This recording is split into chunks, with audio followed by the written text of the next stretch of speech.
Subhanahu wa taala.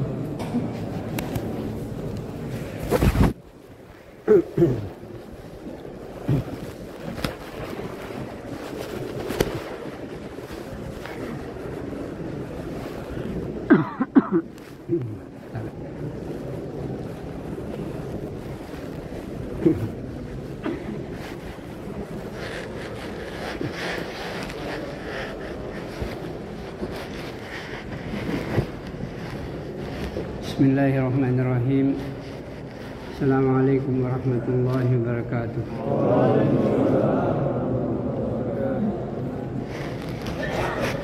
Innal hamdalillah nahmaduhu wa nasta'inuhu wa nu'minu bihi wa natawakkalu alayhi wa na'udzu billahi min shururi anfusina wa sayyiati a'malina. Man yahdihillahu fala mudilla lahu wa man yudlil fala hadiya lahu. Asyhadu an la ilaha illallah wa asyhadu anna Muhammadan abduhu wa rasuluhu la nabiyya ba'd. Qala Allah Ta'ala fi kitabihil karim wa huwa asdaqul qailin.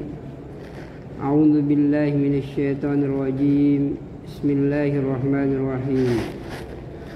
Was-sabiqunal awwaluna minal muhajirin wal ansar walladzina ittaba'uuhum bi ihsan radhiyallahu anhum wa radu anhu. Qala Rasulullah sallallahu alaihi wasallam, la tadkhulul jannata hatta tu'minu wa la tu'minu hatta tahabu. Aw adullukum ala syai'in idza fa'altumuhu tahabbtum afsus salam bainakum. Atau kama qala Rasulullah sallallahu alaihi wasallam. Hadirin yang dimuliakan oleh Allah Subhanahu wa taala. Allah Subhanahu wa taala menciptakan manusia ini supaya manusia ini senang, bahagia, tidak ada susah dalam hidupnya. Jadi Allah menghendaki kita tidak ada kesusahan, baik di dunia tidak susah maupun di akhirat tidak susah. Artinya Allah menginginkan kita bahagia di dunia dan juga bahagia di akhirat. Oleh karena itu Allah Subhanahu wa taala menunjukkan kita jalan untuk menggapai yang namanya kebahagiaan itu. Dan siapapun yang melewati jalan-jalan kebahagiaan, pasti dan pasti mereka akan bahagia.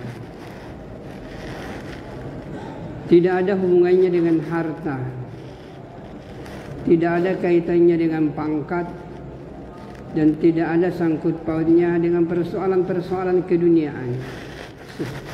Tidak ada kaitannya dengan status sosial. Karena Allah membuka jalan, semua manusia bisa melalui jalan ini. Orang kaya bisa melaluinya, orang miskin pun dapat melewatinya. Orang yang punya jabatan tinggi juga bisa melewati jalan ini. Orang yang tidak punya apa-apa, tinggal di puncak gunung, di lembah-lembah, juga bisa melalui jalan ini. Orang yang hidupnya sakit-sakitan atau dia sehat walafiat juga bisa melalui jalan ini. Jadi semua manusia dapat melalui jalan ini. Tidak ada hubungannya dengan harta, pangkat, jabatan dan lain sebagainya. Yang jelas siapa yang melalui jalan ini pasti dan pasti dia akan bahagia. Apakah jalan kebahagiaan ini? Sederhana saja, yaitu taat kepada Allah Subhanahu wa taala dan ikut kepada Nabi. Selesai. Jadi ketika manusia ini, siapapun orang yang taat kepada Allah, orang kaya, miskin, punya pangkat dan tidak, apabila dia dalam hidupnya, yang ada dalam hidupnya adalah ketaatan kepada Allah, maka yakin dan percaya orang itu akan bahagia. Kebahagiaan itu bukan yang nampak-nampak. Manusia memang makhluk dua dimensi, dua unsur. Ada unsur jasmani dan ada unsur rohani. Jasmani manusia ini sebenarnya sumbernya dari tanah, dan itu banyak yang dijelaskan dalam Al-Quran. Dari tanah ini tercipta yang namanya manusia, dan kita tidak tahu kita berasal dari mana ini sebenarnya dari tanah ini. Yang namanya sperma manusia ini, itu satu kali hentakan sperma itu bukan satu bibit manusia di situ, tapi miliaran bibit manusia di situ. Yang jadi manusia seperti kita hanya satu dari miliaran itu. Begitu hebatnya ini, kita tidak tahu yang jadi kita itu apa dari ayam, atau dari daging sapi, atau dari sayur, atau di beras, kita tidak tahu. Jadi hadirin yang mulia, sel-sel makanan yang dimakan inilah yang menjadi sperma, kemudian inilah yang menjadi bibit-bibit manusia. Dan satu hentakan sperma sekali lagi, satu kali hentakan sperma itu melahirkan miliaran bibit manusia. Yang jadi manusia paling satu. Atau kalau ada kembar 2, 3, itu bukan kebiasaan. Maka hadirin yang dimuliakan oleh Allah Subhanahu wa taala, menjadi orang seperti kita ini perjuangannya. Dari awal itu sudah perjuangannya. Maka hadirin yang mulia, hidup di dunia ini pun juga penuh dengan perjuangan. Nah, kalau orang tidak mau berjuang dalam hidup, dia akan susah. Hadirin yang dimuliakan oleh Allah Subhanahu wa taala, ada satu hal yang penting saya ingin garis bawahi lebih awal, bahwa sebenarnya semua kewajiban-kewajiban yang Allah perintahkan kepada kita, apakah itu sholat, apakah itu puasa, apakah itu dakwah, silaturahmi, khususi, semua ini nampaknya kewajiban. Tapi pada hakikatnya itulah memang kebutuhan manusia. Saya ulangi, ini penting supaya kalau ini kita paham, maka kita akan merasakan kenikmatan dalam mengamalkan ini agama. Tidak ada yang susah dalam mengamalkan agama. Cuma orang masih memahami agama sebagai suatu kewajiban, maka dia akan susah dalam hidupnya, dan karena dia mewajibkan dirinya. Tapi kalau orang menganggap bahwa agama ini adalah suatu kebutuhan, alangkah indahnya menikmati ini agama. Hadirin yang dimuliakan oleh Allah Subhanahu wa taala, saya ulang, ini penting ini, bahwa semua apa yang ada dalam Al-Qur'an, dalam hadis, yang nampaknya ini adalah kewajiban, sesuatu yang harus dikerjakan, sesuatu yang harus ditinggalkan, sepertinya ini adalah kewajiban, tapi perlu dipahami itu sebenarnya kebutuhan manusia itu sendiri. Dan kalau agama ini tidak ada dalam hidup manusia, maka rohaninya menderita dan orang itu tidak akan bahagia dalam hidupnya. Hadirin yang dimuliakan oleh Allah Subhanahu wa taala, apa sih sebenarnya yang dimaksud dengan kebutuhan? Kita sudah biasa, kita butuh ini. Tapi apa yang dimaksud dengan kebutuhan? Kebutuhan itu adalah sesuatu yang kalau tidak terpenuhi membuat kita susah. Itulah yang dimaksud dengan kebutuhan.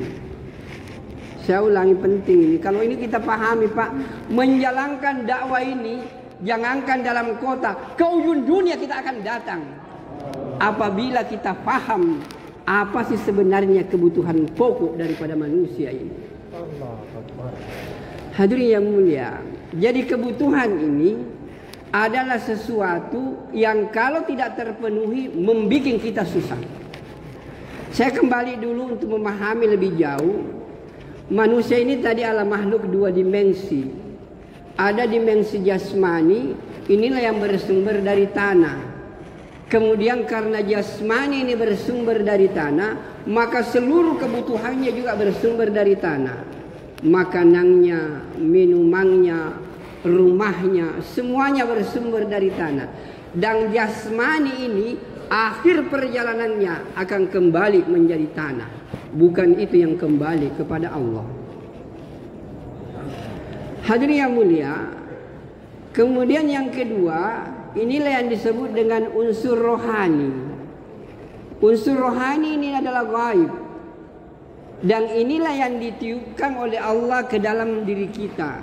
Ketika 4 bulan di dalam perut ibu, dalam hadisnya dijelaskan seperti itu, 40 hari air mani, 40 hari jadi darah, 40 hari jadi daging, maka terbentuklah manusia. Barulah Allah tiupkan roh. Jadi Allah tiupkan roh. Roh inilah yang ada dalam diri kita. Dan inilah yang menyebabkan manusia itu hidup. Jadi hidup itu adalah bersatunya jasmani dan rohani. Namanya hidup. Ketika jasmani dan rohani ini berpisah, inilah yang disebut dengan kematian. Dan ada yang disebut dengan kematian sementara, ada yang disebut dengan kematian selama-lamanya. Kematian sementara itulah yang kita kenal dengan hidup. Apa namanya? Tidur. Kalau orang tidur itu rohani pergi. Pasti orang tidur itu tidak sadar.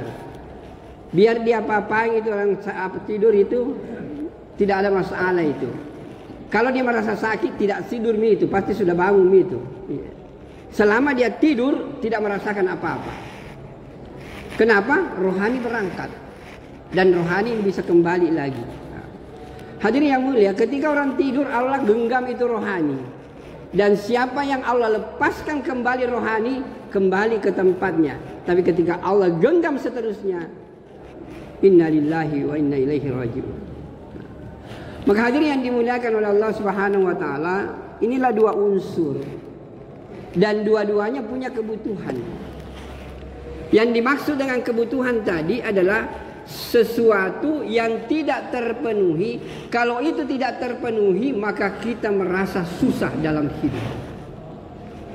Saya kasih contoh hadirin yang mulia.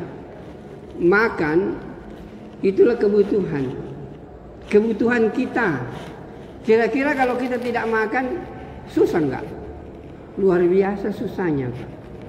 Nggak bisa tidur, bunyi-bunyi kita perut, pusing kepala, banyak masalah lah kalau kita lapar itu. Sesuatu yang tidak perlu marah. Jadi kalau ada orang suka marah-marah, kira-kira lapar itu, Pak. Ya. Panggil dulu khidmat itu, Pak sini ke dulu. Daripada marah-marah, lebih makan sama. Hadirin yang mulia, ada kebutuhan. Dan kalau tidak terpenuhi kita sudah. Begitupun juga kalau kita haus. Haus itu kita minum. Selama kita tidak minum, kita akan tersiksa itu. Inilah yang disebut dengan kebutuhan. Dan inilah yang disebut dengan kebutuhan jasmani. Nah, rohani ini juga punya kebutuhan. Dan kalau rohani ini tidak terpenuhi kebutuhannya, maka rohani itu menderita. Sebagaimana menderitanya fisik kalau tidak tercapai kebutuhannya. Maka hadirin yang dimuliakan oleh Allah Subhanahu wa taala, apakah kebutuhan rohani itu sebenarnya? Karena rohani ini adalah gaib, maka kebutuhannya pun juga gaib. Apakah yang gaib itu? Inilah yang disebut dengan pahala. Maka hadirin yang mulia, mari kita lihat secara sederhana dalam kehidupan. Salat ini kan, kita lihat salat ya. Salat ini nampaknya ini adalah kewajiban. Tetapi pada hakikatnya salat itu adalah kebutuhan daripada rohani kita itu. Dan kalau orang tidak salat, maka menderitalah itu rohani sebagaimana menderitanya fisik kalau dia tidak makan. Saya ulangi Pak, ini penting. Bahwa kewajiban yang Allah perintahkan kepada kita itu nampaknya memang kewajiban, tapi pada hakikatnya itulah kebutuhan manusia. Dan kalau itu tidak terpenuhi, maka rohani kita akan menderita sebagaimana menderitanya fisik kalau tidak makan dan kalau tidak minum. Maka hadirin yang dimuliakan oleh Allah Subhanahu wa taala, begitulah kira-kira posisinya salat ini. Kalau orang masih menganggap salat ini, salat, dakwah, silaturahmi 2,5 jam masih dianggap sebagai kewajiban, tidak ada enaknya itu mengamalkan itu perintah itu. Tidak terasa nikmat itu. Tapi kalau kewajiban yang Allah perintahkan kita sudah anggap sebagai suatu kebutuhan, maka luar biasa menikmati itu salat itu. Kita akan nikmati itu yang namanya jaulah. Kita akan nikmati yang namanya khususi. Karena memang itu kebutuhan rohani kita. Semakin kuat kita khususi, semakin kuat kita dakwah, semakin kuat kita tahajud, maka rohani itu semakin merasakan kenikmatan yang luar biasa. Maka hadirin yang mulia, dan saya ulangi ini penting, agama ini nampaknya adalah kewajiban, tetapi pada hakikatnya memang itu kebutuhan manusia. Dan kalau manusia tidak mengamalkan agama, rohaninya akan menderita. Sebagaimana menderitanya fisik kalau dia tidak makan, menderitanya fisik kalau dia tidak minum. Karena itu adalah kebutuhan. Maka hadirin yang dimuliakan oleh Allah Subhanahu wa taala, cuma memang kita ini kalau kebutuhan jasmani mau sempurna, ya. Kalau kebutuhan rohani asal-asalan saja, ya. Bagaimana mau rohani? Ini enak. Asal-asalan kita ladeni. Sementara kebutuhan jasmani mau sempurna. Saya tanya bapak-bapak dan saudaraku yang mulia, kalau kita makan kebutuhan fisik kan, apa cuma nasi saja? Ada sayurnya, ya. Ada gami-gaminya, ya. Ada ayam panggannya, macam-macam lah mau sempurna. Habis itu minum lagi sebuah. Habis itu ditutup lagi dengan cai. Allahu Akbar. Jadi untuk fisik ini luar biasa. Bahkan ada kalau lagi keluar tidak merasa nikmat. Amir, kenapa tidak ada cai? Dia bilang bagaimana cai? Nah, aku cuma kasih keluar tadi 15.000. Mau sempurna, pengorbanannya tidak sempurna. Susah juga kita ini.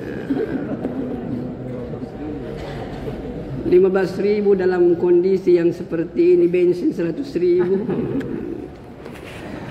Hadirin yang dimuliakan oleh Allah Subhanahu wa taala. Jangan pikir-pikir bensin itu bukan urusan kita. Yang urusan kita jauhlah 2,5 jam itu harus dipikir. Kalau itu terpenuhi, bensin mudah untuk dikerja itu. Hadirin yang dimuliakan oleh Allah Subhanahu wa taala. Jadi salat ini taruhlah makan kita, minum saja, mana orang minum air air putih saja, baru bangun, itu kasih mbak, ada kopi sing, ada cai, ada kue. Mau sempurna fisik ini, masa ibadah tidak sempurna? Ya. Hadirin yang mulia, kadang-kadang kita lihat, saya biasa, ya Allah, ini orang tidak mengerti, ini tidak merasakan nikmatnya ini. Dia tompi terlambat sholat, habis assalamualaikum loncatnya saja itu makan nasi saja itu. Gimana mau rasakan nikmatnya ini ibadah ini? Maka hadirin yang mulia, jadi untuk merasakan nikmatnya ibadah, sempurnakanlah itu kebutuhan rohani sebagaimana kita menyempurnakan kebutuhan jasmani. Ya. Coba saya tantang bapak-bapak dan saudaraku yang mulia, tidak usah lama-lama Pak, 40 hari saja. Karena ini waktu 40 hari selalu ditekankan. 40 hari saja kita mengamalkan perintah agama ini dengan sempurna. Salat misalnya, Anda akan merasakan kenikmatan dalam mengamalkan ini agama.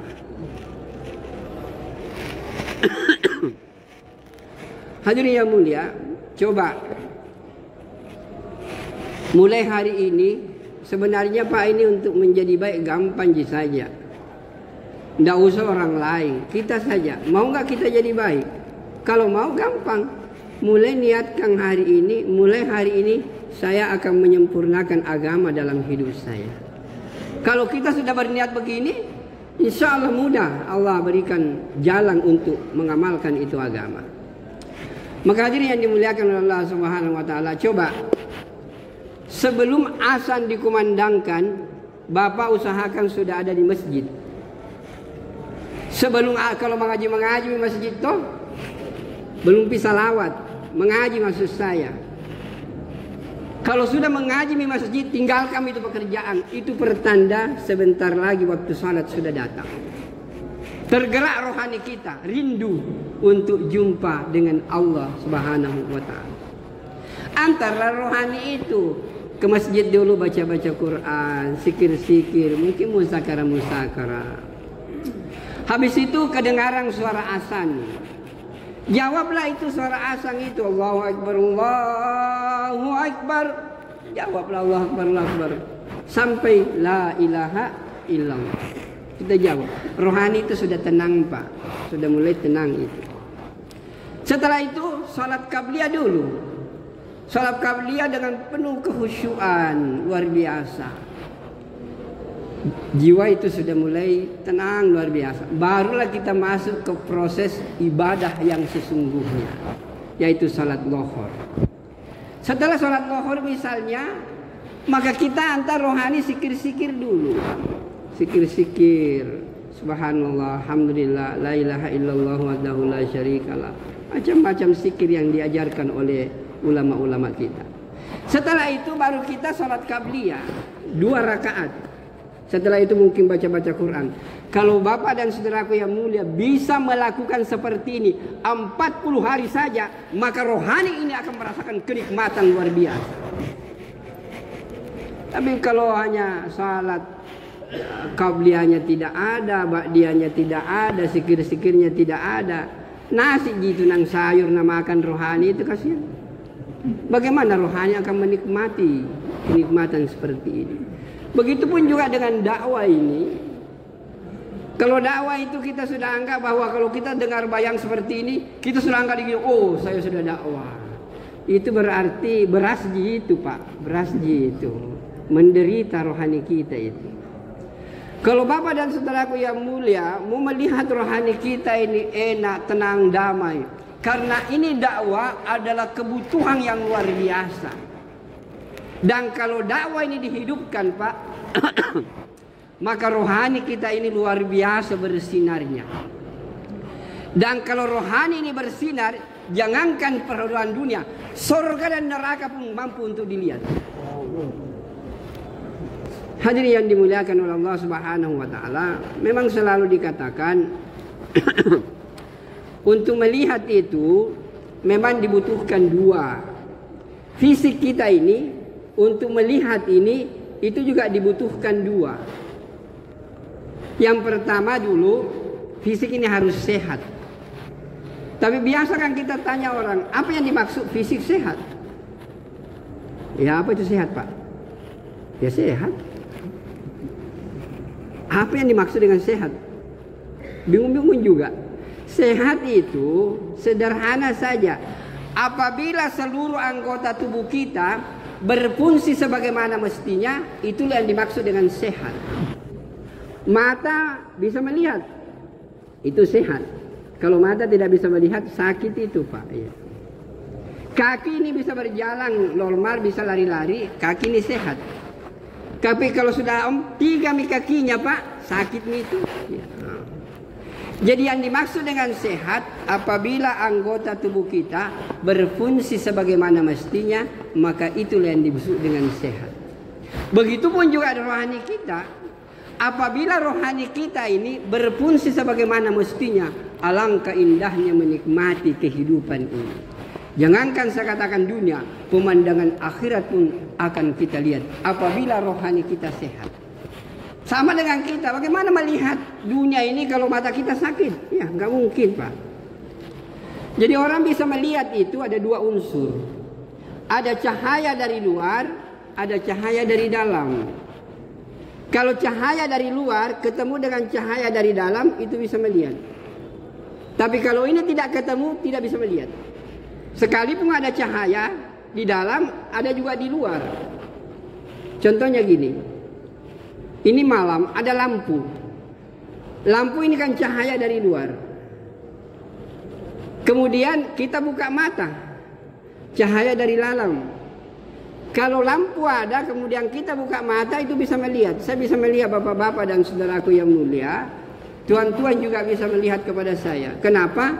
Cahaya dari luar ada, cahaya dari dalam ada. Coba mati lampu Pak.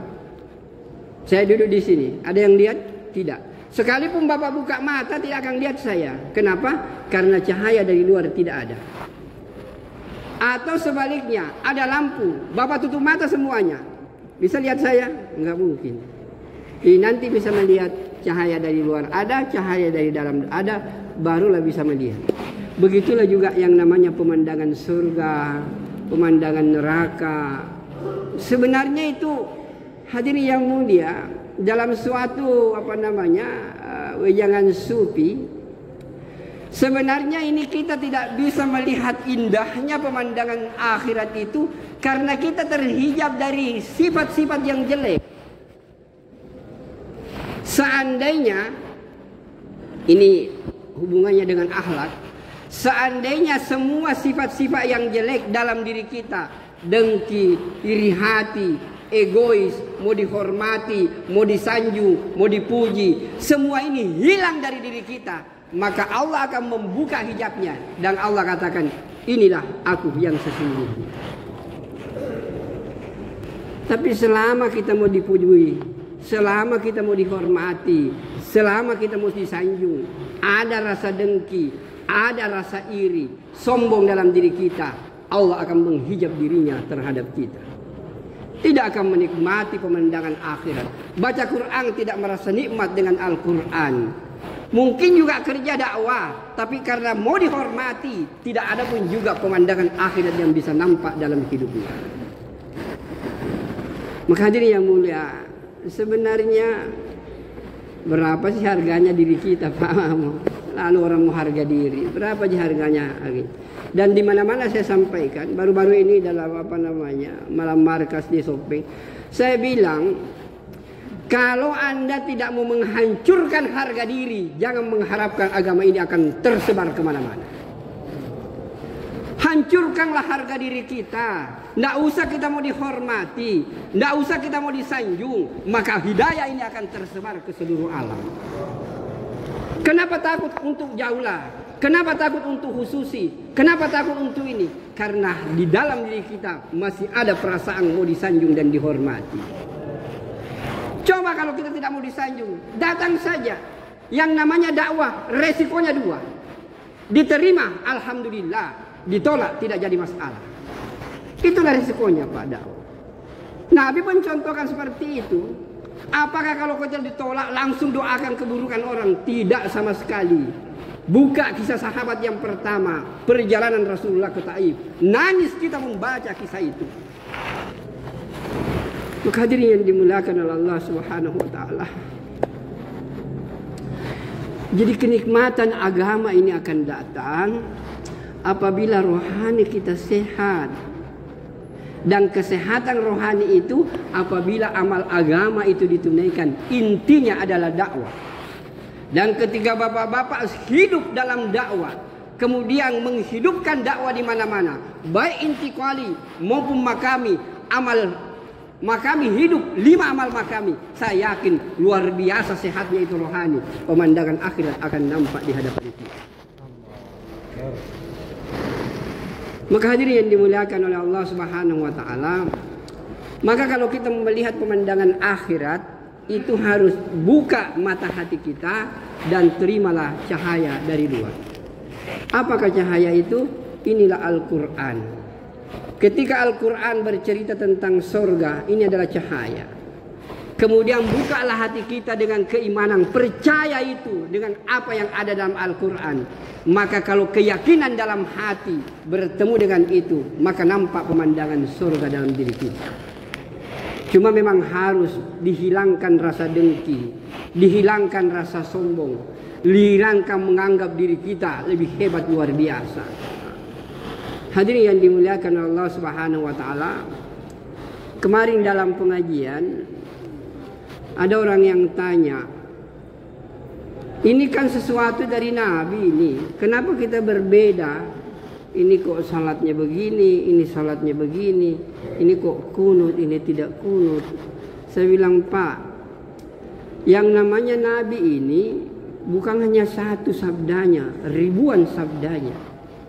Persoalan salat saja, dari kita takbir Allahu Akbar sampai salam, ada mengatakan tidak sedikit dari 700 khilafiyah yang ada di dalamnya itu. Hadirin yang mulia, jadi bagaimana menyikapi ini? Sederhana saja. Dan bahkan saya katakan, seandainya orang tidak kunut semuanya, maka hancurlah kehidupan ini. Ada sunnah Nabi yang tidak teraktualkan. Tapi apa yang terjadi? Ada yang kunut, ada yang tidak kunut. Sehingga sunnah Nabi yang kunut itu lestari sampai akhir zaman. Sunnah Nabi yang tidak kunut juga lestari sampai akhir zaman. Doa yang angkat tangan hadisnya sahih. Doa yang tidak angkat tangan juga hadisnya sahih. Seandainya orang angkat tangan saja berdoa, maka hadis Nabi tidak angkat tangan tidak akan teraktualisasi. Tapi karena orang ada yang berdoa angkat tangan, ada yang tidak angkat tangan, maka seluruh hadis Nabi akan lestari sampai akhir zaman. Ya hadirin yang mulia, bukan di situ masalahnya.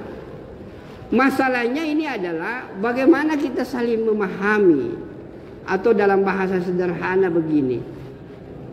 10 itu berapa? Mungkin di sini mengatakan 10 4 tambah 6. Di tengah mengatakan 10 5 tambah 5. Yang di sana mengatakan 10 3 tambah 7. Yang di belakang mengatakan 9, di sana mengatakan 28. Mana yang benar? Semuanya benar. Selama ada ayatnya, ada hadisnya, silahkan kita amalkan.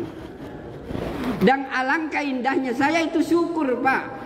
Kalau saya sementara salat, Allahu Akbar, ada orang yang salat goyang-goyang tangannya. Ya Allah, Alhamdulillah, ada juga orang yang menghidupkan sunnah Nabi seperti ini. Kan enak tuh? Ya. Jangan kalau bilang, ih, apa ini salatnya begini-begini, bid'ah ini kalau begini. Allahu Akbar. Kita harus memahami bahwa kalau ada melaksanakan salat beda dengan kita syukur, ya Allah, saya bersyukur kepadamu. Ada orang yang menghidupkan sunnah Nabi seperti ini, sementara saya menghidupkan sunnah Nabi seperti ini.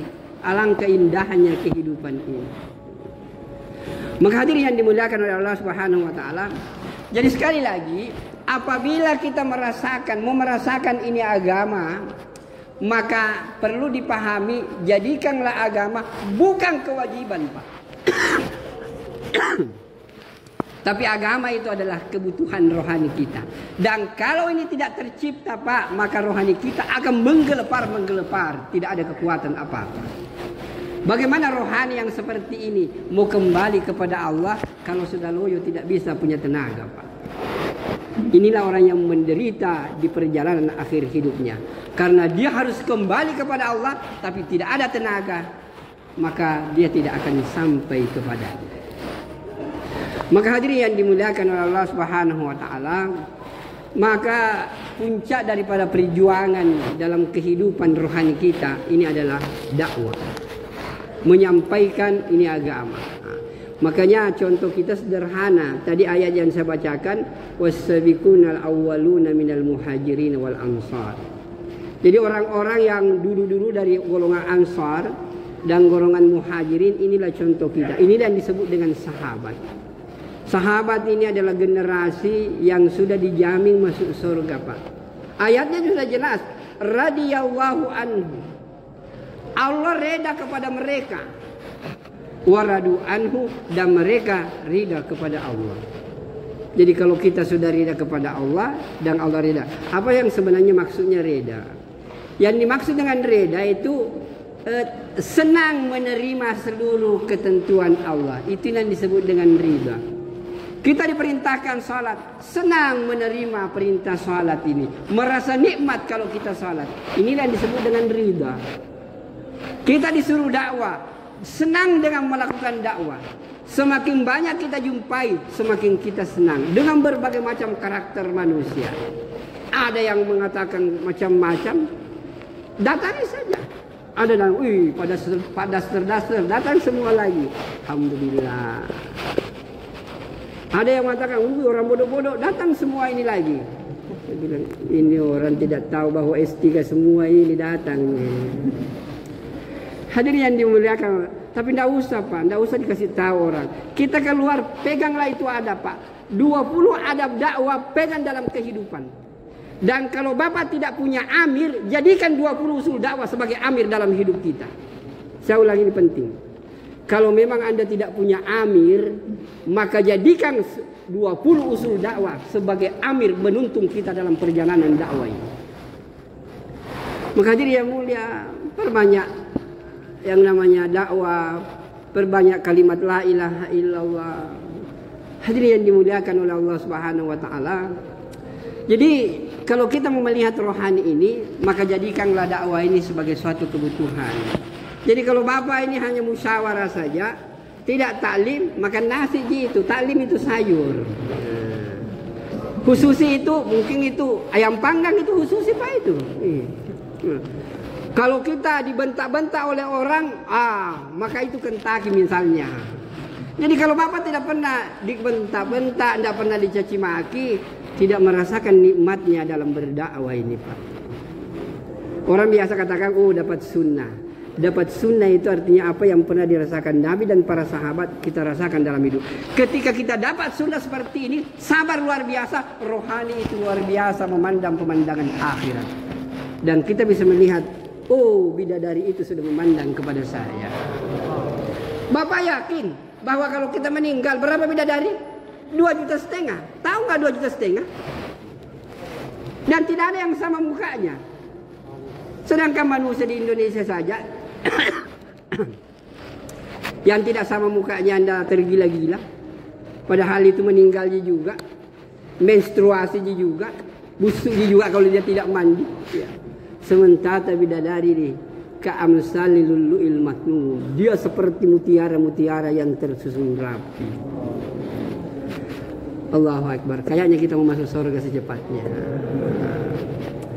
Maka hadirin yang dimuliakan oleh Allah Subhanahu wa taala, jadi ketika ketika kita mengamalkan agama ini dengan penuh bahwa itu adalah kebutuhan rohani saya, maka agama ini enak untuk kita kerjakan. Silaturahmi enak kita kerjakan karena itu kita anggap rohani kita. Maka 2,5 jam kita kerjakan karena kita anggap itu kebutuhan rohani kita. Hadirin yang dimuliakan oleh Allah Subhanahu wa taala, dan kalau dakwah ini Pak tidak hidup, kehidupan akan susah. Kehidupan akan susah. Maka hadirin yang dimuliakan oleh Allah Subhanahu wa taala, kita ini umat Nabi. Umat Nabi akhir zaman. Tidak ada lagi Nabi Pak setelah Rasulullah. Dan Allah sudah mencap kalimat la ilaha illallah harus tersebar ke seluruh rumah-rumah yang ada di dunia ini. Nabi sudah meninggal dunia. Disinilah tanggung jawab kita semuanya. Semakin kita ambil tanggung jawab ini, rohani akan terasa nikmat dalam hidup ini. Maka hadirin yang dimuliakan oleh Allah Subhanahu wa taala, biasanya kebutuhan itu kan kalau banyak, biasanya kalau makan setengah piring kan kurang bagus Pak. Nanti kalau piringnya penuh, kalau lapar betul ya baru bagus. Kalau memang masih lapar itu tambah-tambah dulu. Maka begitulah rohani kita ini. Kebutuhan sederhananya itu 3 hari Pak itu. Itu paling sedikit saja itu nasinya itu. Tidak ada, belum ada sambal-sambalnya di situ itu. Nanti ada sambal-sambalnya sedikit kalau 40 hari itu. Tapi belum ada itu ayam gorengnya itu belum ada di situ. Kalau Anda mau merasakan nikmatnya ini rohani dalam berdakwah, paling sedikit 4 bulan setiap tahun. Insyaallah kita semua siap. Maka hadirin yang dimuliakan oleh Allah Subhanahu wa taala, mudah-mudahan bapak-bapak yang keluar 4 bulan akan merasakan kenikmatan rohani dan pemandangan surga terbuka di hadapan kita. Insyaallah kita semua siap 4 bulan. Akan taskil Pak. Mana petugas taskil? Jadi hadirin yang dimuliakan oleh Allah Subhanahu wa taala, sebenarnya kalau kita mau kasih sehat rohani kita Pak, sebelum ditaskil datang lagi ke sana saja. Luar biasa sehatnya itu rohani itu. Iya. Daripada bikin susah tukang taskil, lebih baik sebelum ditaskil Pak datang lagi ke sana. Bingung di sana itu. Coba bapak-bapak berdiri bagi semua, langsung ke sana saja. Setengah mati di sana itu saja. Mau 4 bulan, mau 3 bulan, Pak, mau berapa? Silakan. Nah, sebelum ditaskil datang, itu rohani yang luar biasa itu.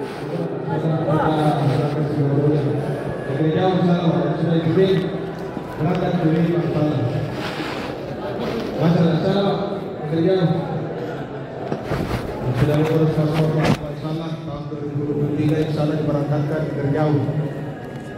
Daftarkan